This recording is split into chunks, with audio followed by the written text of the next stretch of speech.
The letter did not ask. It informed.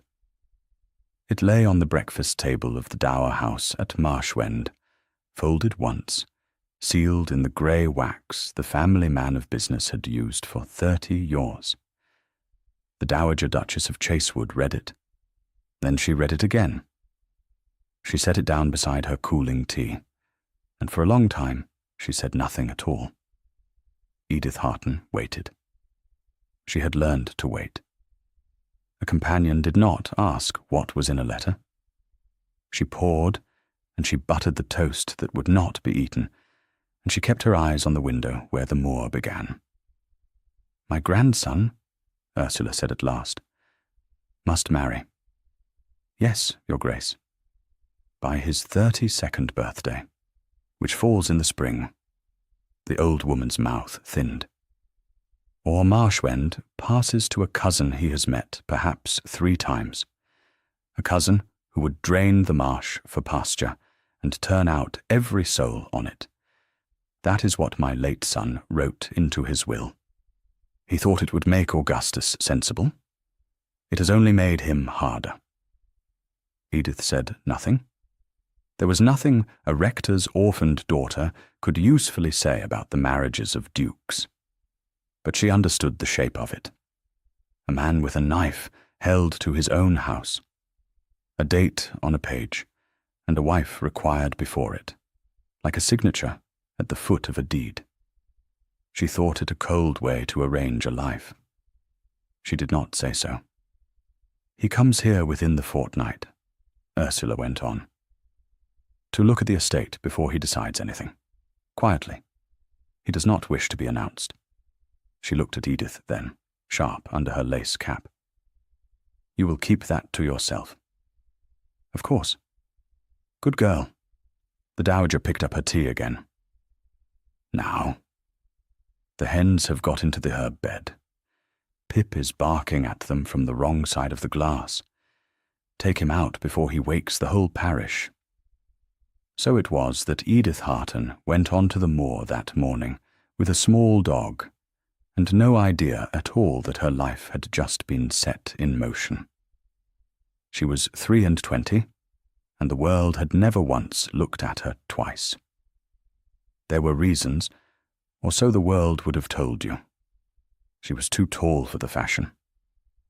Her gowns were 3 seasons old, cut down from her late mother's. Her hair was dark and would not curl. Her eyes were a plain hazel that no poet had ever thought to praise. She had a straight back, a level look, and a way of saying exactly what a thing was. Men found that unrestful. Women found it dull. Her father had been the Reverend Harton, rector of the little Moor parish. He was a scholar who kept his own accounts and taught his daughter Latin and the price of oats in the same afternoon. He had died 4 winters past. There had been no money. There had been a great many books, a small dog, and a name that meant nothing beyond the moor. The Dowager Duchess had taken her as a companion. It was done partly out of kindness, partly out of loneliness. It was done partly, too, because Edith could read aloud in the failing evenings without stumbling, and could add a column of figures faster than the steward. It was a good place. Edith knew what she owed to it. She did not intend to want anything more than it. Wanting more had never once been rewarded in her. Her days at the dower house had a settled and quiet shape, and she had made her peace with the smallness of it. She rose before the maids and saw that the fires were laid and the milk brought in. She read the newspaper aloud to the dowager, and the sermons on a Sunday, and the long French memoirs the old woman loved and pretended to despise. She kept the small accounts, wrote the letters of business in her clear, steady hand, and settled the disputes below stairs before they reached her Grace's ears. She was, in short, the hinge on which the whole quiet household turned, and no one thought to notice it, least of all herself. The village knew her as the rector's girl, and was kind to her in the careless way of people who have never once had to wonder what she thought of them. The butcher kept back the best of the mutton for the dower house, because she never haggled, and always paid on the day. The old women at the well nodded to her, and forgot her before she had turned the corner. It was not unkindness. It was only that a plain woman who asks for nothing is very easy to overlook, and Edith had long ago stopped expecting otherwise. She had her books, her dog, her Moor, and her small, useful place in the world. She told herself it was enough, and on most days she believed it. At night, when the house was dark and the dowager long abed, she read her father's books by a single candle. He had left her his Virgil and his Horace, and a shelf of grey volumes on the drainage of wet land, which he had studied for the good of his poor parish. She read them all. She read the drainage as readily as the poetry, because her father had taught her that a mind is a mind, and that there is no shame in a woman knowing how the water moves under a field. It was a strange education for a companion. She did not know yet how strangely it would serve her. The dog was called Pip. He was small and brown, and entirely convinced of his own consequence. He had been her mother's, and then her father's, and now he was hers. He barked at things far larger than himself, because no one had ever told him he was little. Edith loved him past all sense. He was, if she was honest, the only creature on earth who thought her the most important person in it. The Moor that morning was doing what the Moor did best. It went on and on, brown and grey and wet gold where the sun struck the dead bracken. It rolled to a rim of hills that held the whole world in. The wind came steady off the west, and smelled of peat and rain to come. Edith walked into it with her chin down, her old shawl pulled close. Pip ran ahead. For a little while she was as free as she ever was. She had loved the Moor since she was a very small child, in the particular way that lonely people come to love a great empty place that asks nothing of them and gives back only weather and light. It did not care that she was plain or poor, or that no one at any assembly had ever crossed a room to speak to her. There was a deep and settling comfort in being so entirely unregarded by so vast a thing. Out here she was not the rector's leftover daughter or the dowager's useful shadow. She was only a woman walking, small under a wide grey sky, and that was the truest freedom she knew.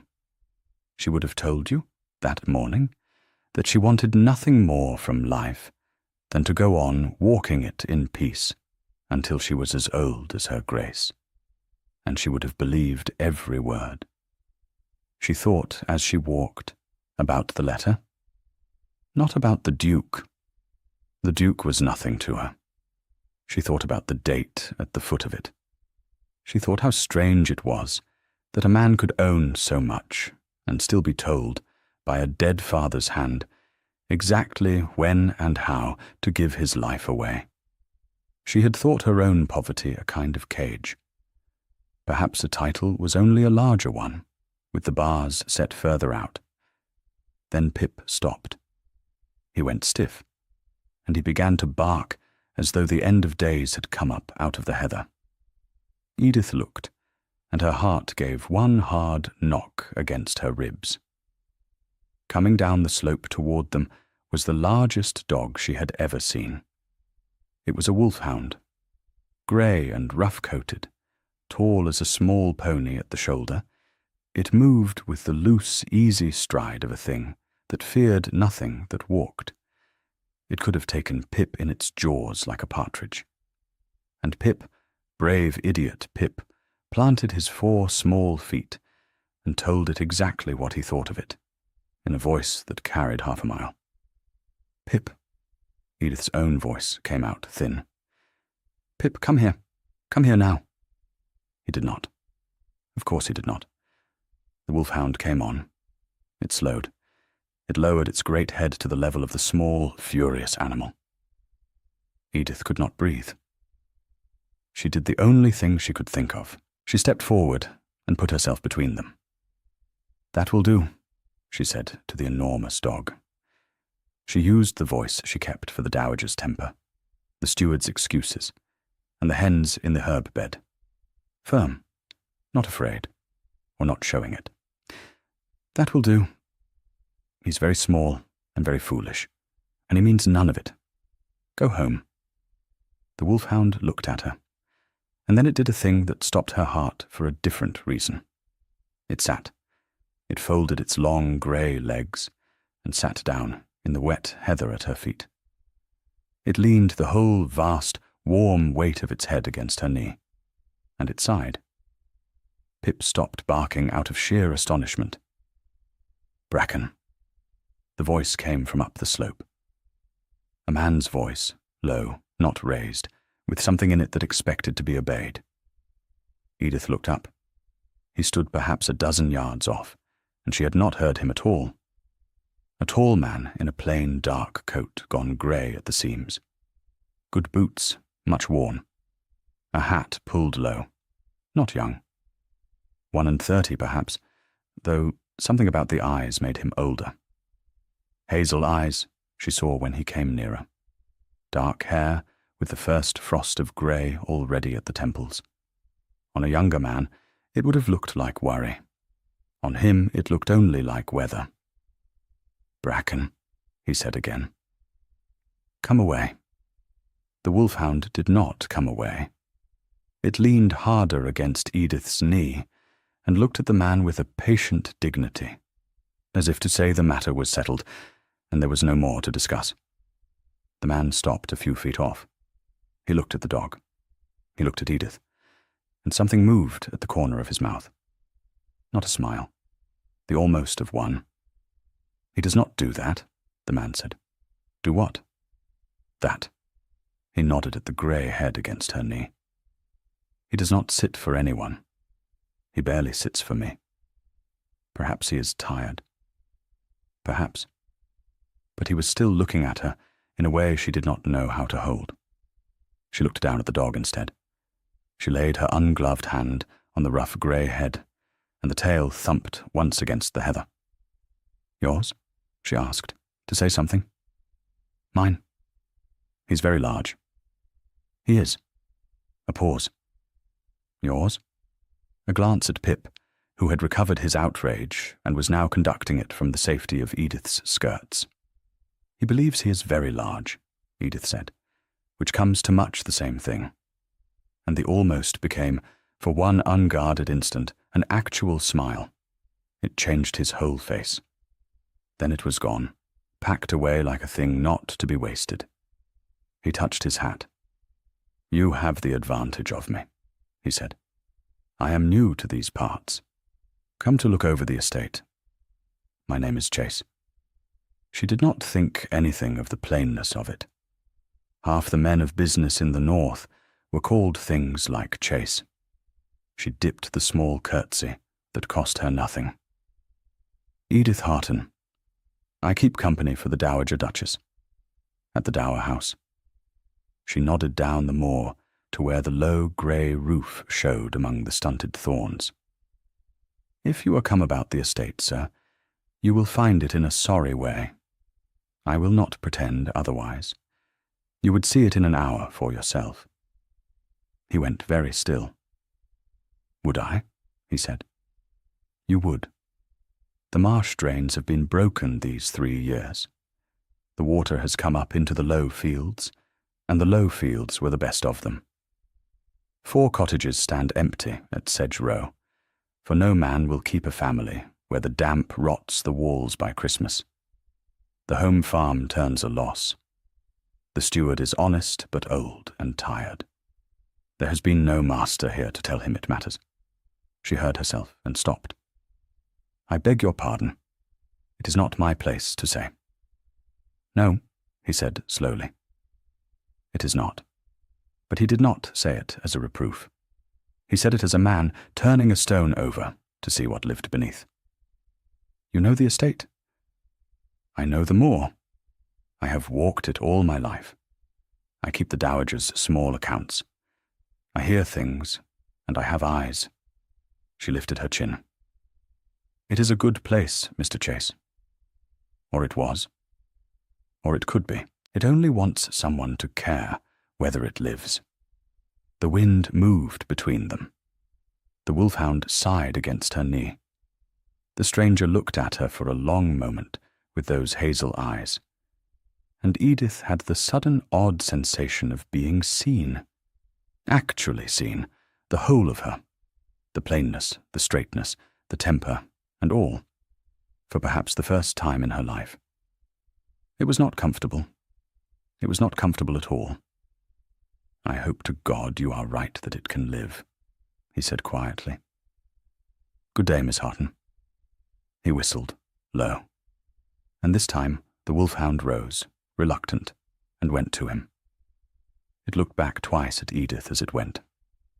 She watched them go up over the rim of the moor, until they were only two dark shapes against the grey sky, one tall and one taller.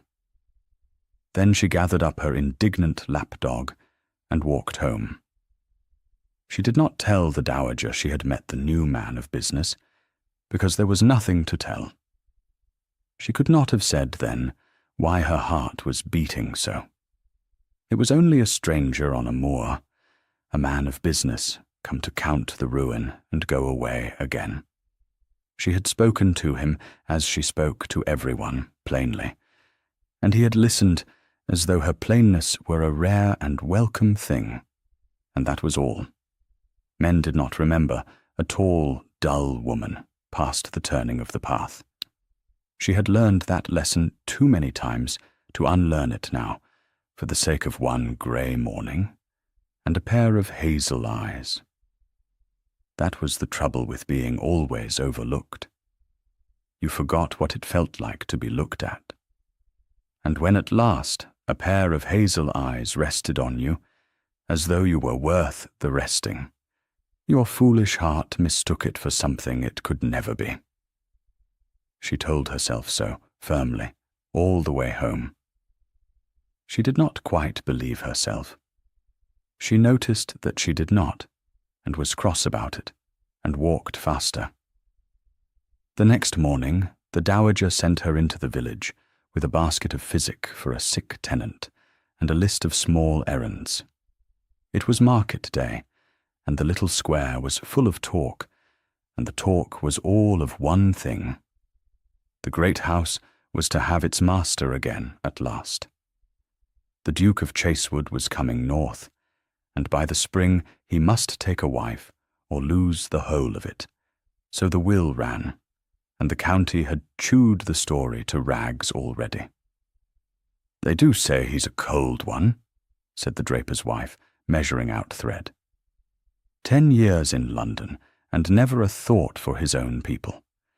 Left the marsh to drown, and the cottages to rot. He'll marry some London beauty for her fortune, mark me, said another.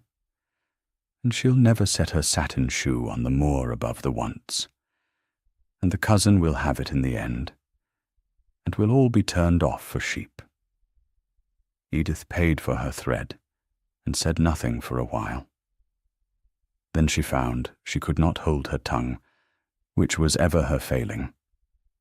You none of you know the man, she said quite mildly, and neither do I.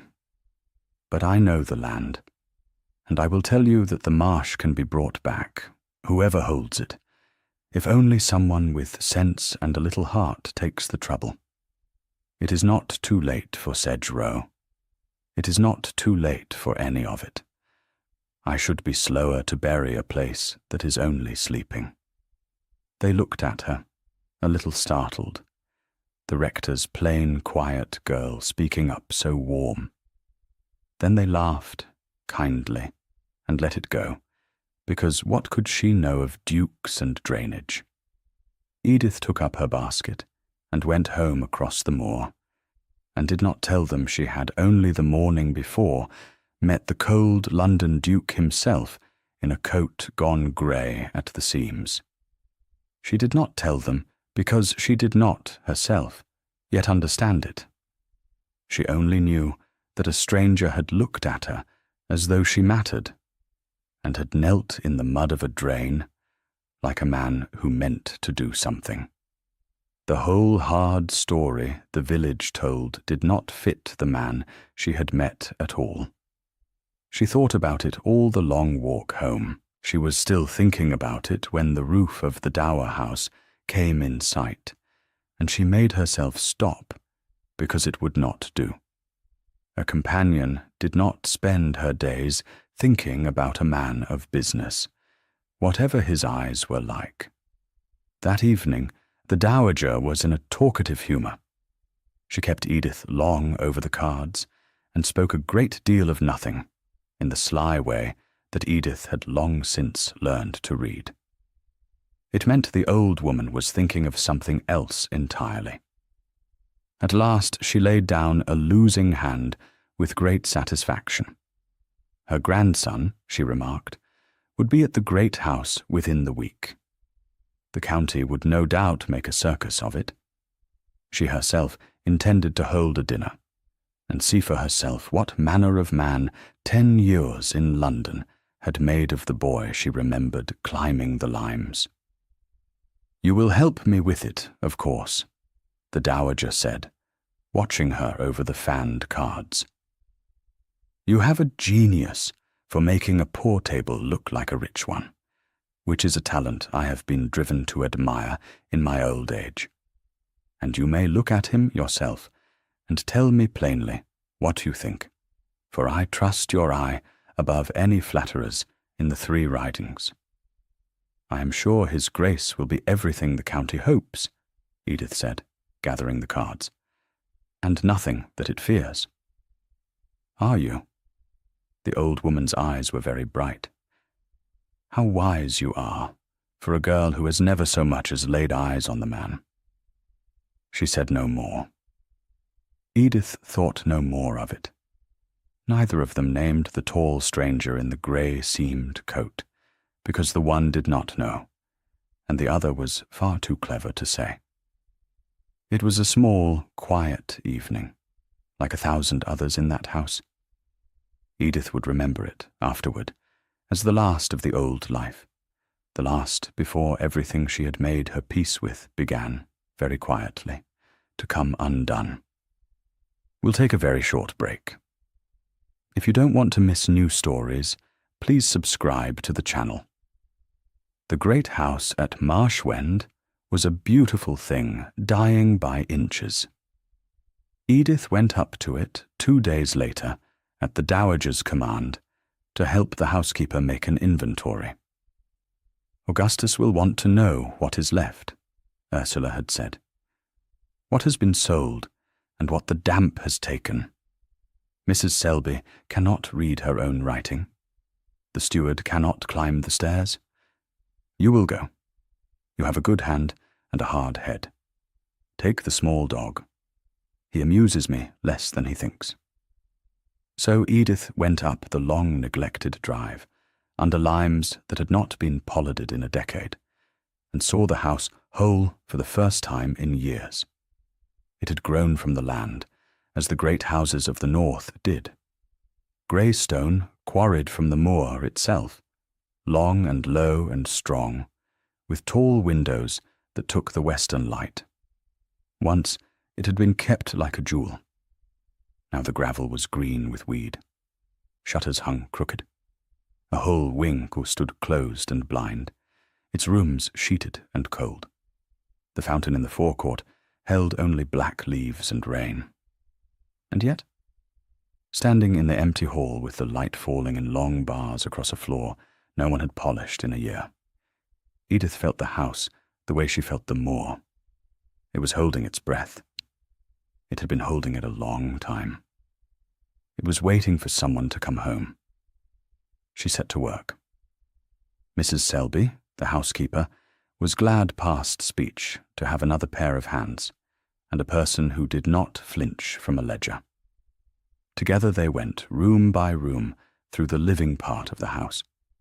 They counted linen gone grey with storage. They counted china, chipped and unreplaced. They counted the silver sold off, its baize-lined slots left empty like drawn teeth. Edith wrote it all down in her small, straight hand. She did not sigh over it. She only counted and named and moved on. And Mr. Chase was there.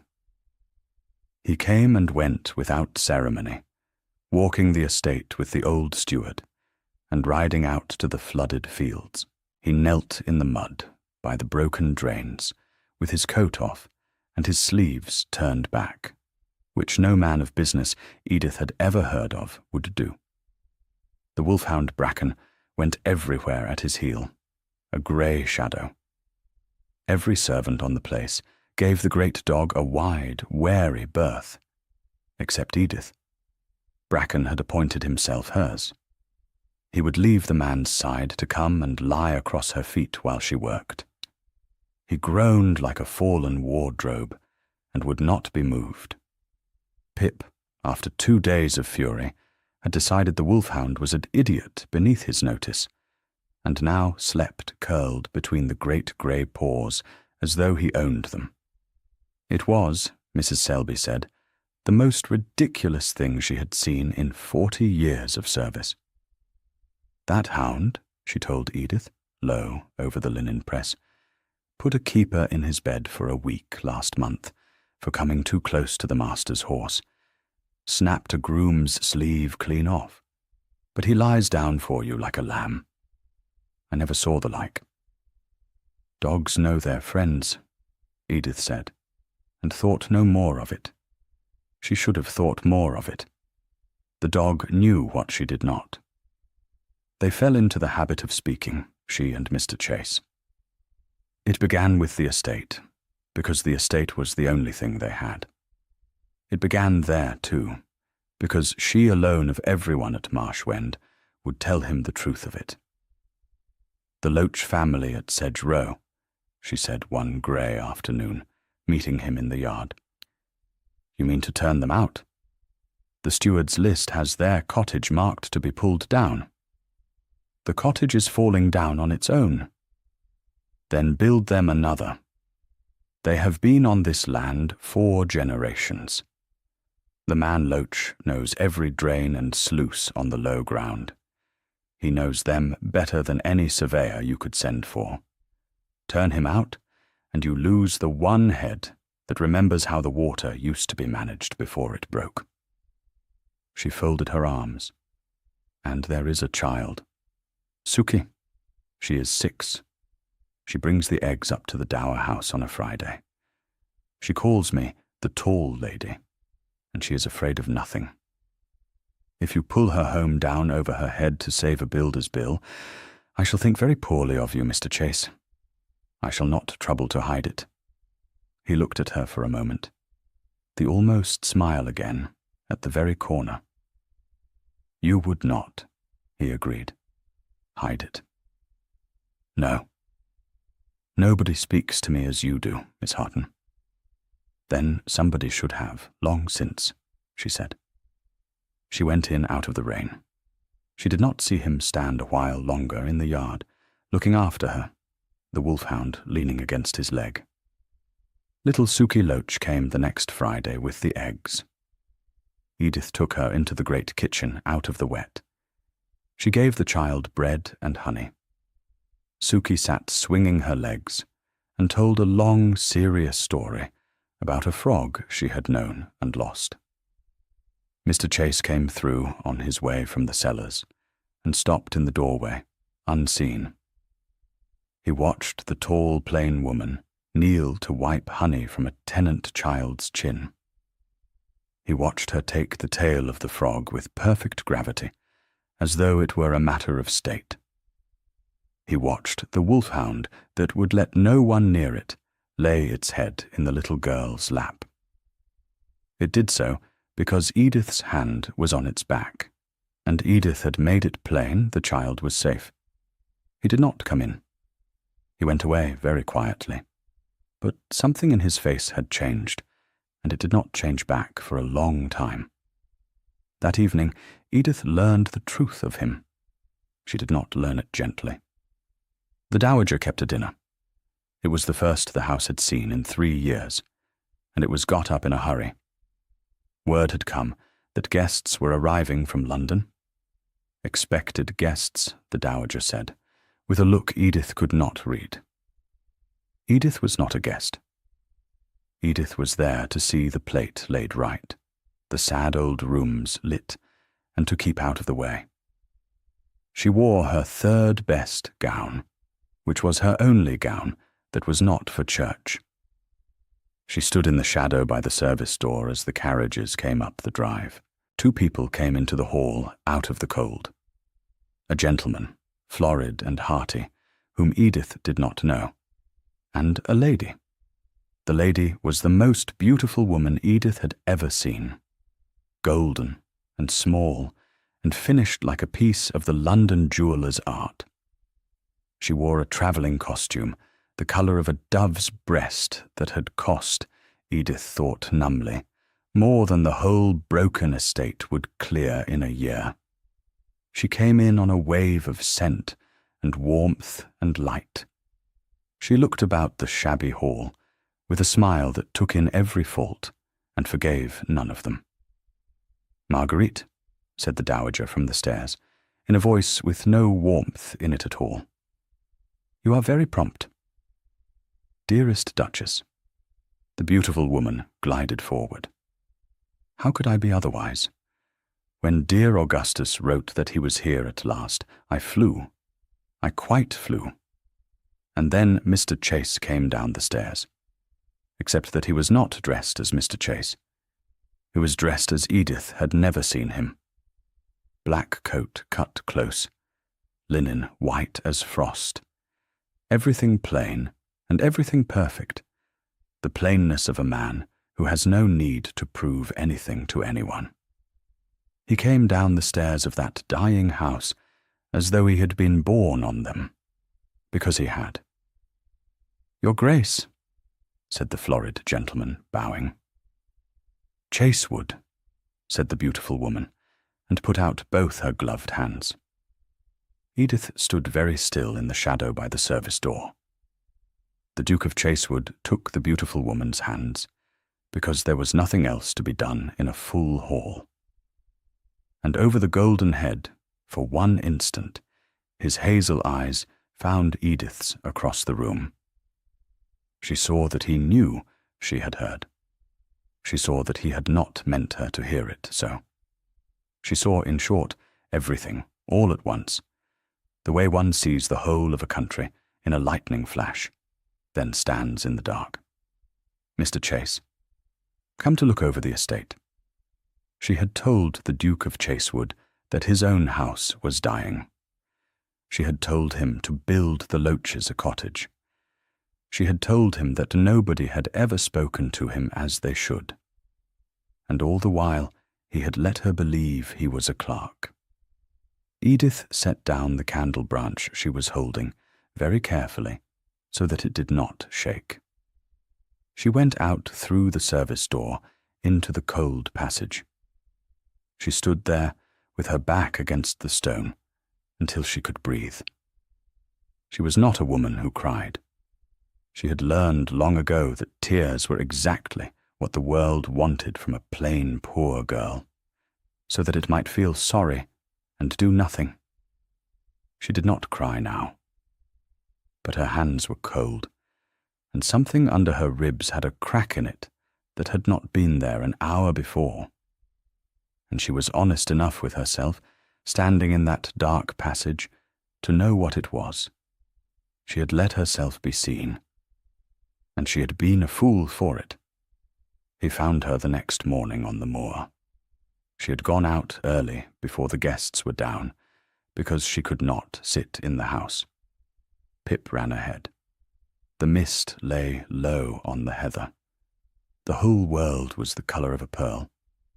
She heard the wolfhound before she saw either of them, the soft huff of the great dog. Then Bracken came out of the mist and pushed his head under her hand. Behind him came the Duke. "Miss Harton." "Your Grace." She said it flatly, and had the small, cold satisfaction of seeing it land. "I deserve that. You deserve a good deal more than that, I should think, but it is not my place to give it. Excuse me. His Grace's companion should not keep His Grace's grandmother waiting. Edith?" He said her name once, low, and it stopped her as surely as a hand. He had no right to it. He knew he had no right to it. That was why he used it. "I did not set out to deceive you. I let a groom's mistake stand. He took me for the surveyor I had written to engage, and I did not correct him. Then you came on to this moor. You told me the truth about my own land in the space of 5 minutes, which no living soul had done in 10 years, and I found I could not bear to stop you by telling you my name." "Why not?" She turned on him. The mist beaded on her lashes. "What did you think I would do, Your Grace, if I knew you were a duke? Curtsy lower? Lie to you prettier? You had all of London to lie to you prettier. You have a golden lady in your grandmother's house this morning who will lie to you until the day you die and call it love." "Yes," he said. "I know." That stopped her. "She is Marguerite Fanshawe," he went on. In the spare, level voice she now understood she had never once heard him use as a lie. "Her family and mine have wanted the match these 5 years. She is beautiful and clever. She has never in her life told me a single true thing. She does not want me. She wants Chasewood. The house, the name, the 4,000 a year that the marsh out there was meant to make, and no longer does." He looked out over the drowned fields. "And I must marry someone by the spring, or lose all of it to a cousin who will grind this place to powder. You know that? My grandmother told you the day the letter came." "Yes." "So," he turned back to her, "I came here as no one, to see it truly, to see who these people are that I hold in my hand, before I sell myself to keep them. And the first person I met told me the plain truth. She put herself between my monster of a dog and her ridiculous small one without a thought for her own skin." The almost smile, but there was no lightness in it now. "I did not lie to you because I thought little of you, Miss Harton. I lied to you because you were the only true thing I had found in years. I was a coward, and I wanted a few more days of being spoken to as a man before I went back to being a title. That was wrong. I'm sorry for it. I am more sorry than I have words for." The wolfhound sat down between them and leaned against Edith's knee. She looked at the great grey head under her hand. She looked at the drowned fields. She thought about being a fool, and about being seen, and about how the two had turned out to be the same thing. "Very well," she said at last, quietly. "You are forgiven the lie. You did not owe a companion the truth of your name. That is fair. But I will tell you this once, Your Grace, and then we need never speak of it. Do not marry that woman. Not because she does not love you. Half the marriages in England are made on less. Marry her, and you will keep your name, and lose the only thing your name was ever for." She swept her hand at the moor, the house, the empty cottages, the child's frog, the old steward's tired honesty. "Because she does not love this. She will let it die to buy her drawing room." He said nothing for a long moment. "And if there is no one else," he said, "before the spring?" "Then that is a hard thing," said Edith, "and I am sorry for it. But it is not my hard thing to solve." She whistled to Pip. She walked home through the mist. She did not look back, because she did not trust herself to. Behind her, the Duke of Chasewood stood a long time in the drowned morning, his hand on his wolfhound's head. He thought about a woman who would not lie to him even to comfort him. And he understood, with a plainness that frightened him, exactly what had happened to his heart. The days that followed were the strangest of Edith's life. She could not leave. She was the Dowager's companion, and the Dowager was not fool enough to release her. Ursula had seen more from the top of the stairs on the night of the dinner than either of them guessed. So Edith stayed.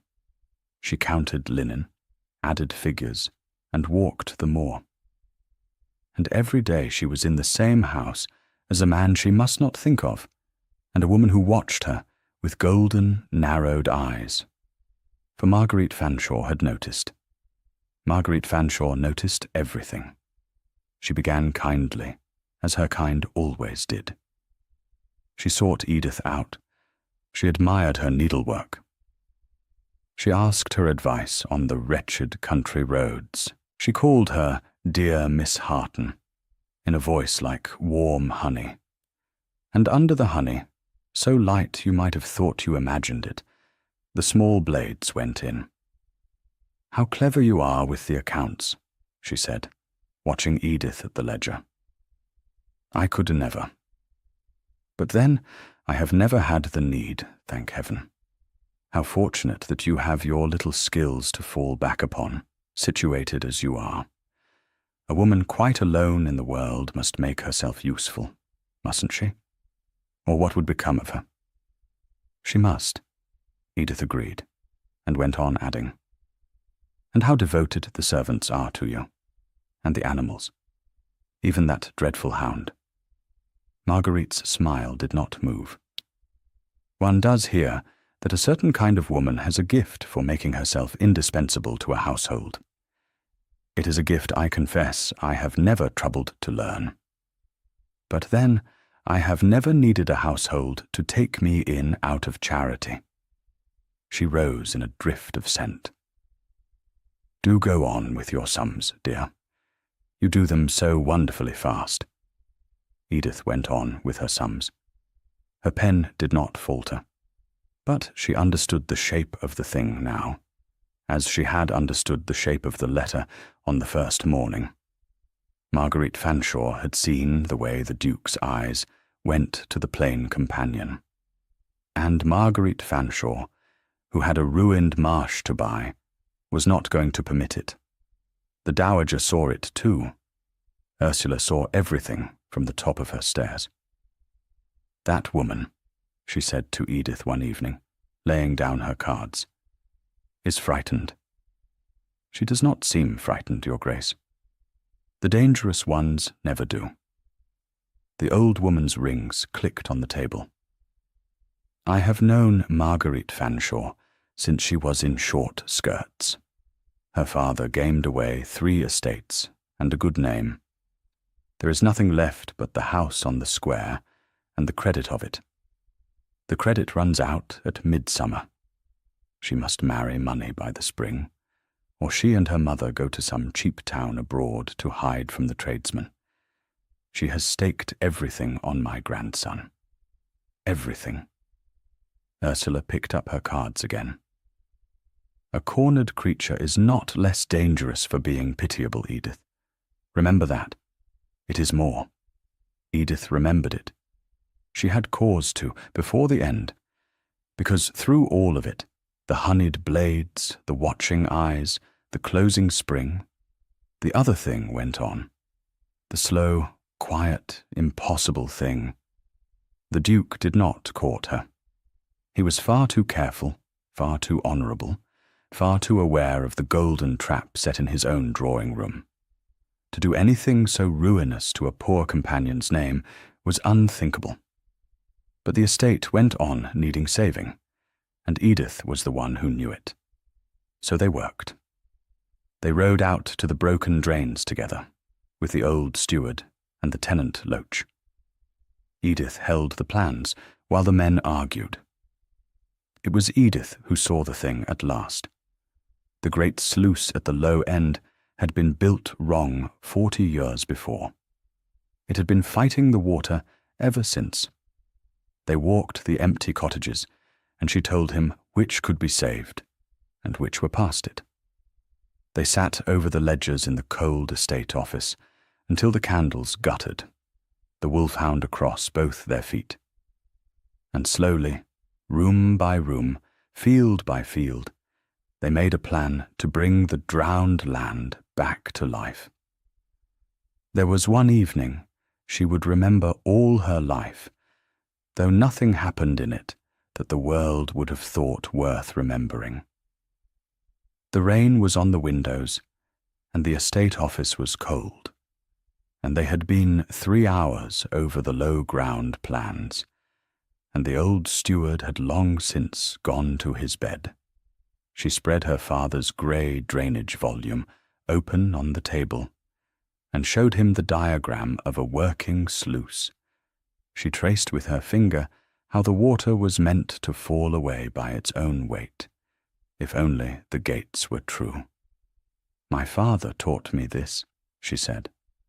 "He held a poor living, and half his parish was wet land, and he could not bear to preach patience to men whose fields were drowning when the fault was only a broken gate. So he learned it himself out of these books, and he mended what he could with his own 2 hands.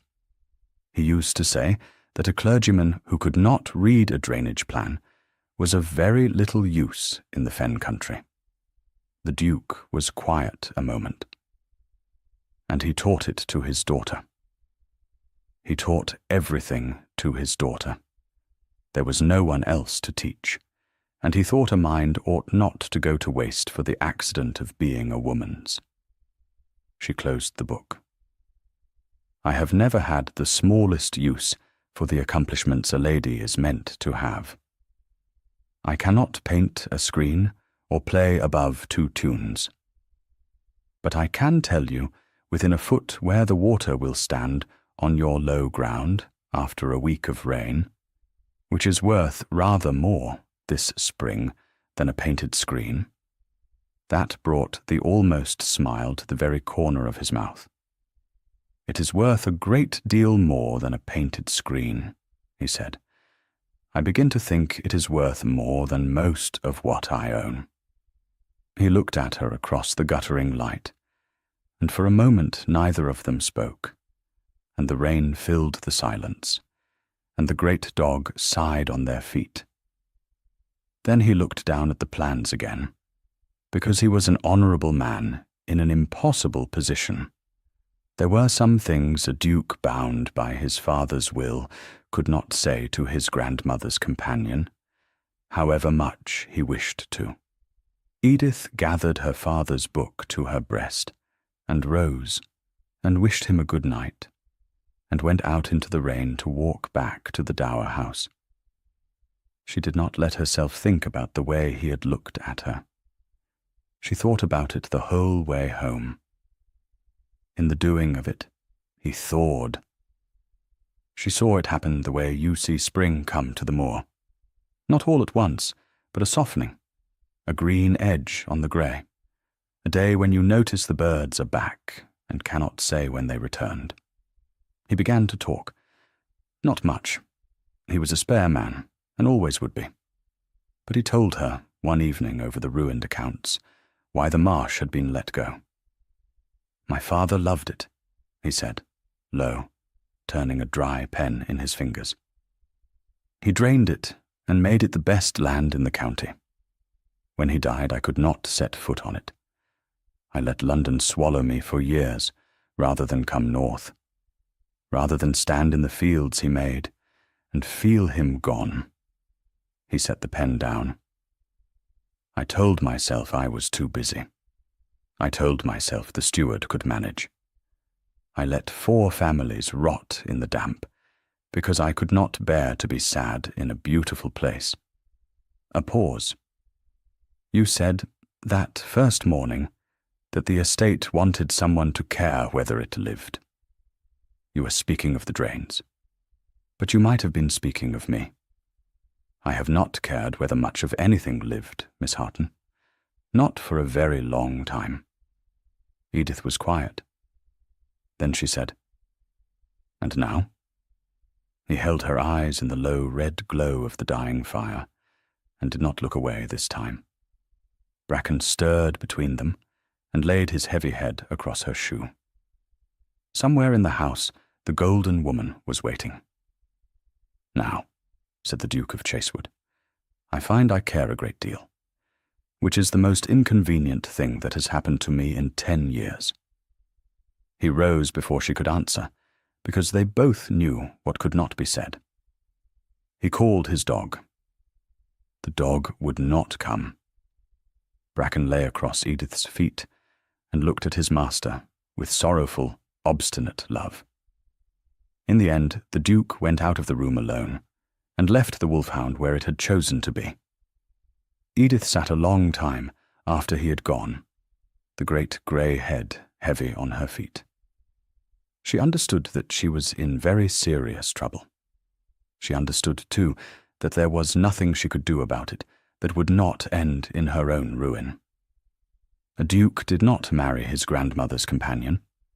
A duke under a will's deadline married money, or beauty, or blood.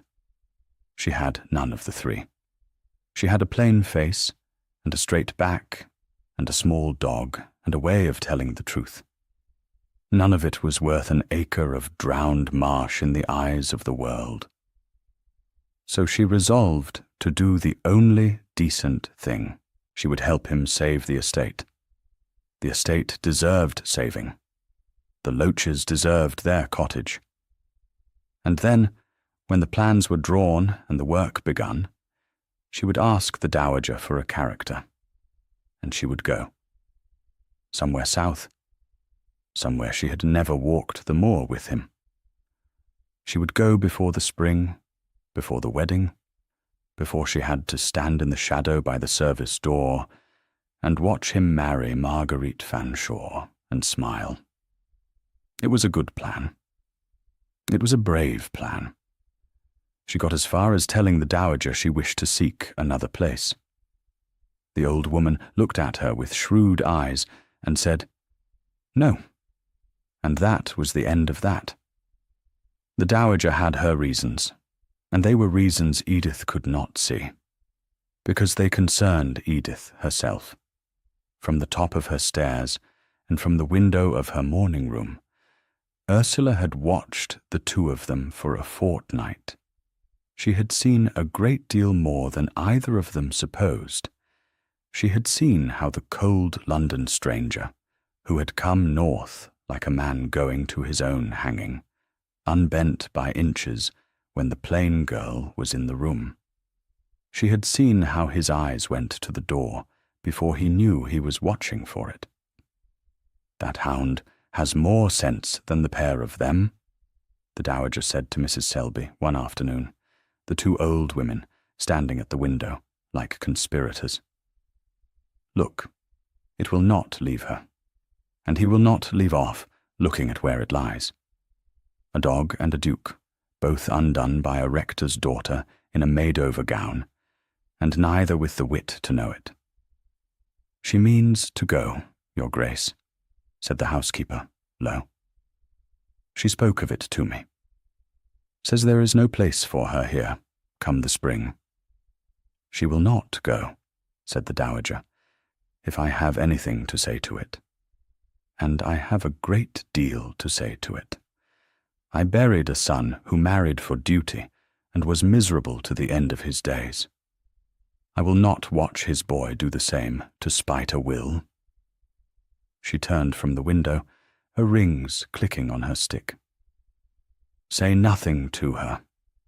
She is prouder than any duchess in the land, and she would run sooner than be pitied or contrived at. We must let the thing grow of itself. But we need not help her uproot it. And so, without knowing it, Edith had an ally at the top of the stairs, working quietly on her behalf against her own stubborn intention to do the noble and self-effacing thing and disappear. It was as well that she did. For left to herself, Edith would have gone, and been sensible, and been wretched, and never once known what she had walked away from. She never got the chance to go. The Moor made sure of it first, and then Marguerite did. The rain came in the second week of March, and it did not stop. It came off the west in grey sheets, day and night, until the Moor could hold no more of it. The becks rose. The half-mended sluice, torn open for the new work and not yet closed, stood helpless against the flood. And on the third night, the water came down on Sedge Row in the dark, and the Loach family, and 3 others besides, woke to find it climbing the walls of their cottages. It was Edith who knew. She had known the low ground all her life. She woke in the dower house to the sound of the beck in spate, and she was dressed and out before the dowager's maid had struck a light. She sent the stable boy running to the great house with one word, flood, and she took a lantern and went down into the dark herself. She found the Loaches on their own threshold, ankle deep, the children crying, old Loach trying to save what he could, and cursing his slow legs. She did not waste breath. She had the plan of the low ground in her head, like a map. "Not the road," she said. "The road floods first at the ford. Take them up the drover's track to the high barn. It stands above the water. Go now. I will bring the others." And they went because she said it plainly, and because she was right, and because a woman who is certain in the dark is a lamp all her own. The Duke came within the half-hour, on foot, in his shirt-sleeves, the Wolfhound at his heel, and half the household behind him, with ropes and lanterns. He found his companion, his grandmother's plain companion, standing knee-deep in black water at the corner of a drowning cottage, directing men like a general. "The sluice gate at the low end," she called to him over the roar. "If we can drop it, we turn the worst of it into the old channel and off the cottages. But it wants 2 strong men on the winch, and the winch is under water, and I cannot reach it."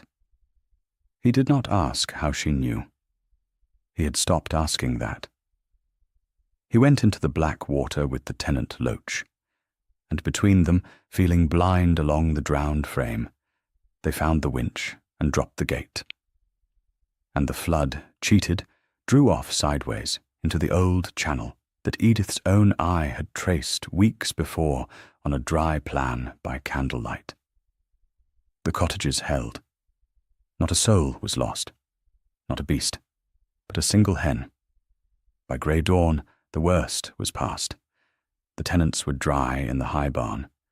The Duke of Chasewood stood in the mud with his companion, both of them soaked to the skin and shaking with cold, and he looked at her as though he had never in his life seen anything to equal her.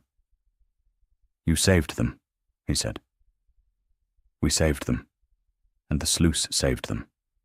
Your father's channel saved them, that he cut 40 years ago, and I only read off a plan." She pushed the wet hair from her eyes. "Do not make me a marvel, Augustus. I only knew where the water goes. Anyone who had bothered to learn the Moor would have known it." "No," he said. "They would not. They would not have known it, and they would not have come out into the dark to stand in a flood for 4 tenant families who are nothing to them.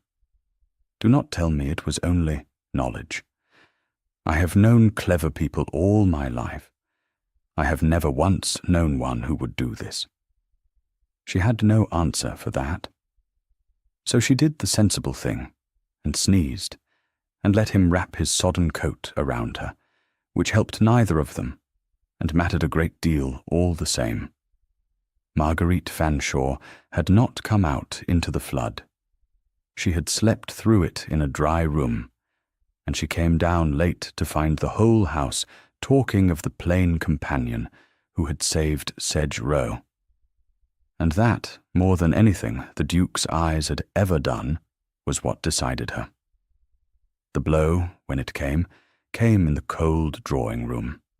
It came the way such blows always come, dressed as a kindness, with the door shut. It was a wet afternoon, a fortnight before the Duke's birthday. The work on the marsh had begun again in earnest. The great wrong sluice was half rebuilt. The Loaches' new cottage had its roof-tree up on higher ground. And the question hung over the whole house, unspoken and enormous. Whom would he marry, and when, with the spring only a fortnight off? Marguerite sent for Edith.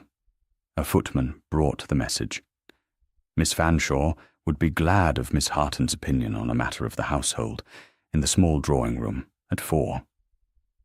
Edith went, because a companion goes when she is sent for. The small drawing-room was cold. Marguerite stood by the empty grate in a gown the colour of ashes of roses. She was not smiling. Edith understood at once that the honey was done. "Shut the door," Marguerite said. Edith shut it. "You will leave this house," Marguerite said. "You will ask the old woman for your wages, and you will be gone within the week. I have been patient. I have watched you make cow's eyes at a duke over a ledger. I have watched you creep about his fields. I have watched you set his own servants, his own hound, his own grandmother against me. I have been patient. I am done. You will go." "I keep company for her Grace," Edith said, quite steadily. "Not for you, Miss Fanshawe. I go when she releases me." "You go," said Marguerite, "or I ruin you." The word sat in the cold room. "You are 23. You have not a penny and not a friend," Marguerite went on. Now her voice shook. Now she was white to the lips. "It would take me one letter. One, a word in the right ear, that the Duke of Chasewood keeps his poor companion for reasons that are not the account books, that she is seen on the moor with him at dawn, that the dowager shelters a little schemer who has got above herself. Do you know what happens to a woman like you when that word is said? There is no coming back from it. There is no south, no new place, no character. There is the street, or worse. I have seen it done to better women than you for less. I will do it to you by Friday if you are still here." Edith looked at her, and she saw, under the beauty and the venom, exactly what the dowager had told her she would see. She saw terror. Naked, animal terror. This was not a woman winning. This was a woman drowning in the dark, throwing out her hands and pulling down whatever they closed on. "Your credit runs out at midsummer," Edith said softly. Marguerite flinched as though struck. "The dowager told me," Edith went on, not cruelly, watching the white face. "Your father's debts. The house on the square let go by autumn. You and your mother to some cheap foreign town where the tradesmen cannot follow. You must marry Chasewood by the spring, or there is nothing. Nothing at all. That is why you stand in this cold room, threatening a penniless companion with the street, because you are already at the edge of it yourself, and you cannot bear that I might have what you cannot buy. Be silent. I will not ruin you back, Miss Fanshawe. I could. I know a great deal about this house and this family and this fortnight. I know your midsummer. I could put it about the county in a week. I will not." Edith took a breath. "But neither will you ruin me. Write your one letter, and I will not go quietly to the street." I will go to the Dowager Duchess. I will tell her every word said in this room, and you will find that the woman who owns your last remaining credit in the world is not your friend, and never was. You do not frighten me into silence. I have been poor and plain, and overlooked my whole life. There is very little left that you can take from me that the world did not take first. But your midsummer, that you can still lose. So let us both be quiet. Let the man choose. Let it be his choosing, and not our threatening. That is the only clean way out of this room. It is the one I am offering you. The rain ran down the cold windows. Marguerite Fanshawe stood by the empty grate, with her hands pressed to her mouth. She did not answer, because there was no answer. A penniless companion had just looked into the pit she was hiding, and named it, and then, unaccountably, not pushed her in. "Why?" Marguerite said at last, and her voice was not honey, and was not venom, only small. "Why would you not push me in? I would have pushed you." "Because I know what it is to be drowning," Edith said, "and because pushing you in would not float me out.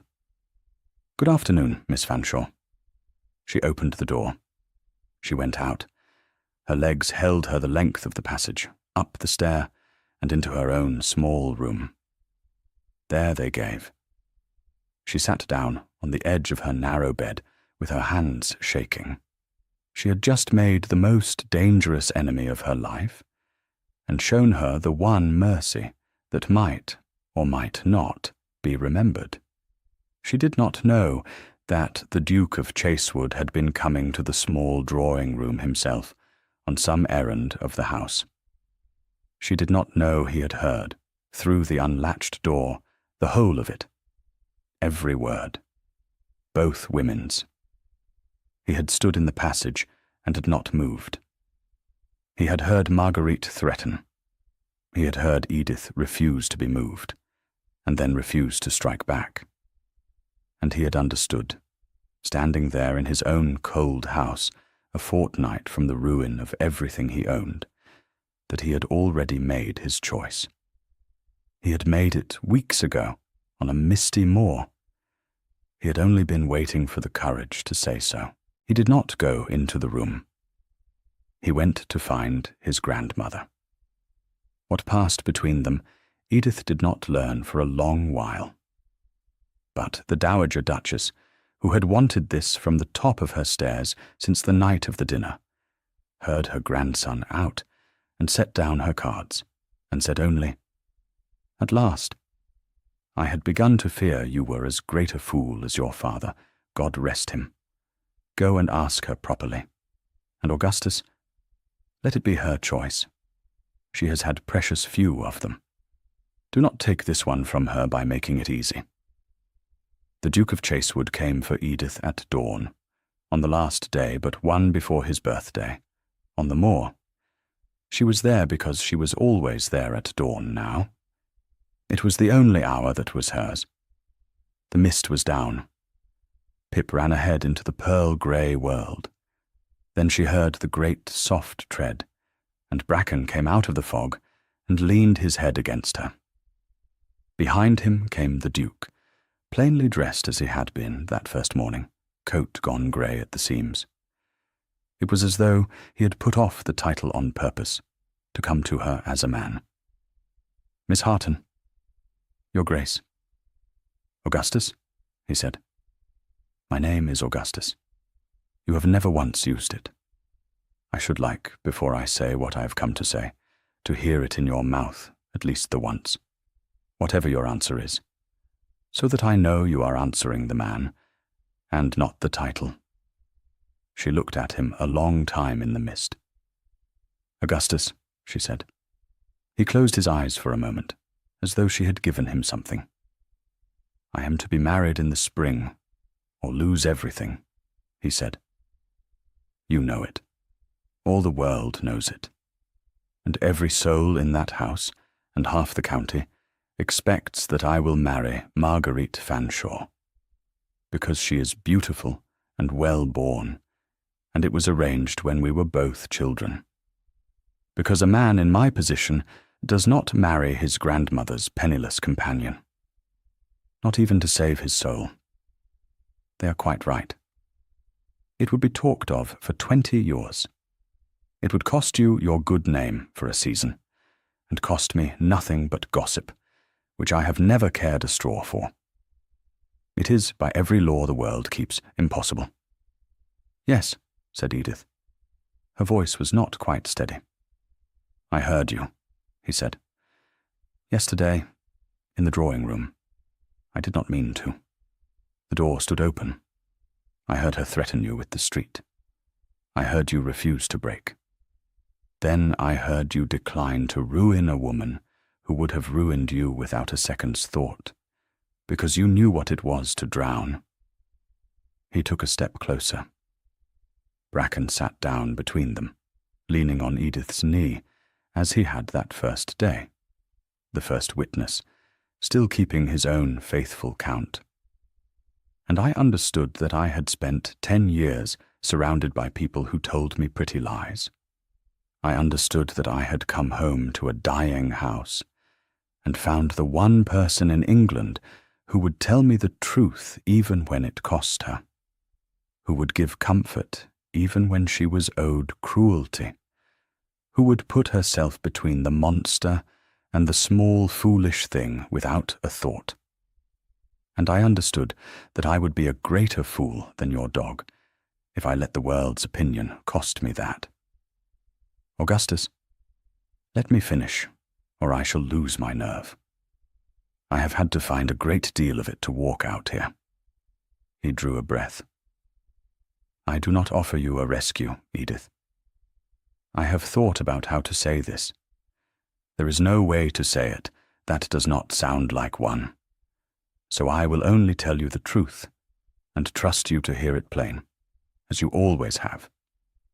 If you say no, I will not marry Marguerite Fanshawe. I have told my grandmother so. I have told my man of business so. I would sooner let the marsh, the house, the title go to my cousin. I would sooner start again somewhere small, with a spade and a decent conscience, than spend my life beside a woman who wants my name and hates my land. Losing Marshwend would grieve me. It would not unmake me.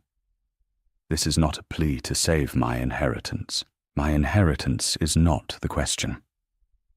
Then what, Edith whispered, is the question? Whether you could love a spare, cold, difficult man. One who let you go on, thinking he was a clerk, because he was too much of a coward to lose you, said the Duke. Whether you could be mistress of a house that is half drowned and wholly in debt. Whether you would take on the mending of it, which I have watched you do already, for love of the land and the people, and no reward at all. Whether, Edith, you would marry me, not to save the estate. If you will have me, the estate is saved as a happy consequence, because a marriage made by my birthday keeps it. By God, it will be a real one. But if you will not have me, the estate falls, and I will count it well lost, and never once blame you. The choice is yours. It has to be yours. I have had a title choose things for me my whole life. I will not be another thing that is chosen for you against your will. Say yes because you want to, or say no, and I will put you in my grandmother's carriage myself, and see you safe to any place in England you name. But it is yours to say. The mist moved on the moor. Pip came back and sat against her ankle, small and warm and certain. Bracken leaned his great grey head into her hand. And Edith Harton, who had never in her life been asked what she wanted, stood on the moor she had walked all her life. She had been overlooked, undervalued, passed by, for 23 years, and she understood that a man was waiting on her word. Not her father's, not the dowager's, not the world's, Hers. The whole of it. The house, the land, the name, the man. Hung on what she herself, plain and penniless and unregarded, chose to want out loud. "I have one condition," she said. She saw him brace. "The Loaches keep their cottage," said Edith, "and Suki learns her letters at my knee, whether the county likes a duchess who teaches tenant children or not.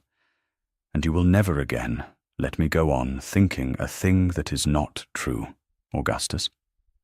Not to spare me, and not to spare yourself. The truth between us, always, even when it is hard. That is my condition." For a moment he did not understand. Then he did, and the whole grey morning changed with the change in his face. "That is a yes," he said. "That is a yes," said Edith. "Because I want to. Because you are the only person who ever looked at me and saw the whole of me, and did not look away. Because I love this land, and I love these people.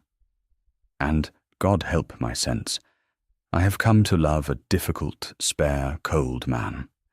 A man who kneels in his own drains in his shirt sleeves, and lets his monstrous dog sleep on a companion's feet. Yes, Augustus. Not for the house. For you. The house is only where we shall do it." He crossed the space between them, and took her cold hands in his. The wolfhound rose and pressed against them both. The small dog barked once for good measure. And on the drowned and mending moor, at the very edge of ruin, the Duke of Chasewood bent his head over the hands of the woman nobody had ever chosen. He chose her. And he was chosen. They were married 2 days later, on the morning of his birthday, in the little Moor church where her father had preached. It was done by special license, and without the smallest fashion. The Dowager Duchess sat in the front pew with her chin high and her eyes bright. The tenants filled the rest. A wolfhound and a very small brown dog sat together at the chancel step, in defiance of every rule of the church. Marguerite Fanshawe did not stay to see it. She left the day the banns were dispensed with, before the county could gather to pity her, which was the last mercy left to her, and she knew who had made it possible. She and Edith met once, briefly, in the hall, among her packed trunks. "You could have destroyed me," Marguerite said. She was pale and older looking. Something in the hard, bright surface of her had cracked, and let a person show through. "I have wondered all this fortnight why you did not." "You were drowning," Edith said. "I told you, and you are not, whatever you think, a monster. You are a frightened woman with a ruined father, and no way out that the world would let a woman take. I am sorry for it." "Truly." Marguerite looked at her for a long moment. Then she did a thing that surprised them both. She inclined her head, the smallest fraction, the way one equal acknowledges another.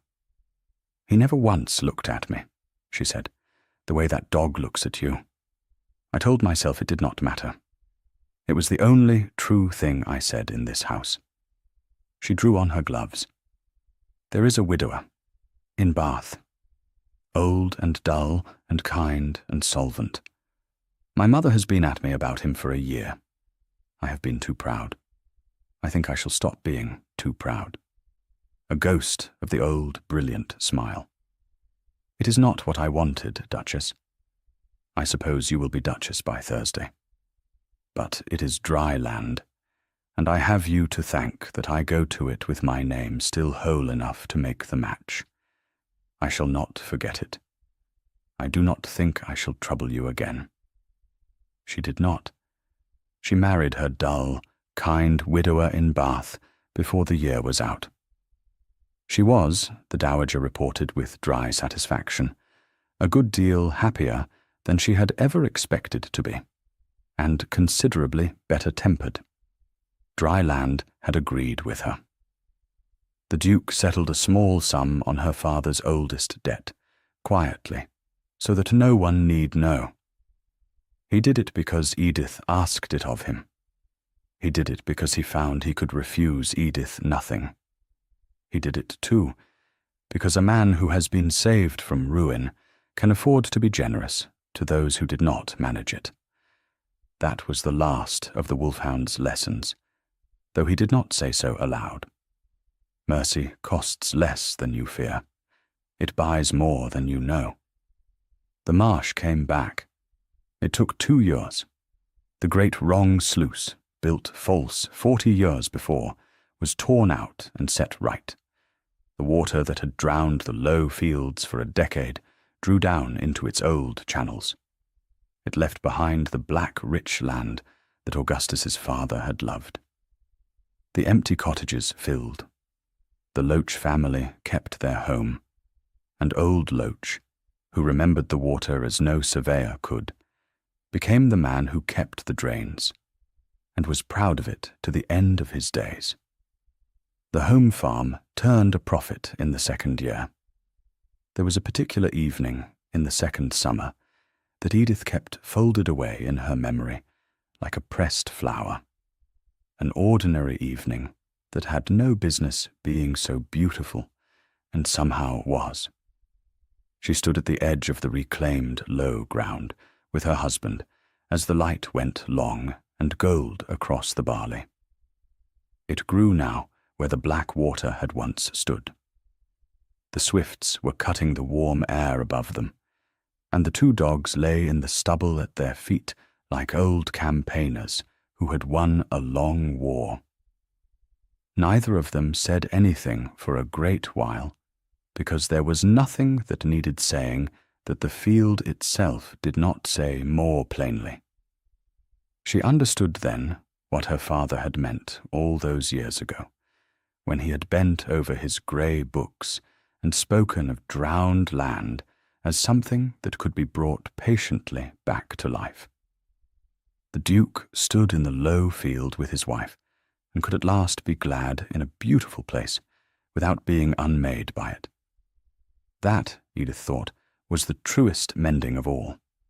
She made an odd duchess. The county said so at first, over its teacups.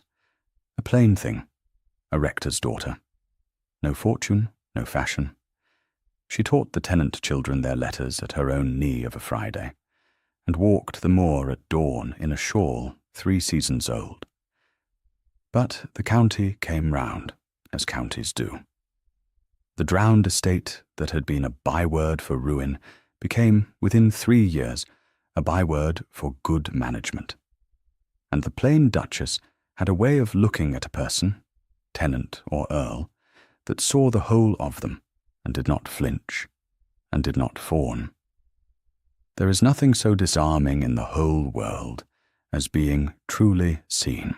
The Dowager Duchess lived to see the first harvest come off the mended low ground, and she was well pleased with herself, as well she might be, having arranged the whole of it from the top of her stairs. She took a great deal of credit for the match, and Edith let her have it, because it was mostly deserved.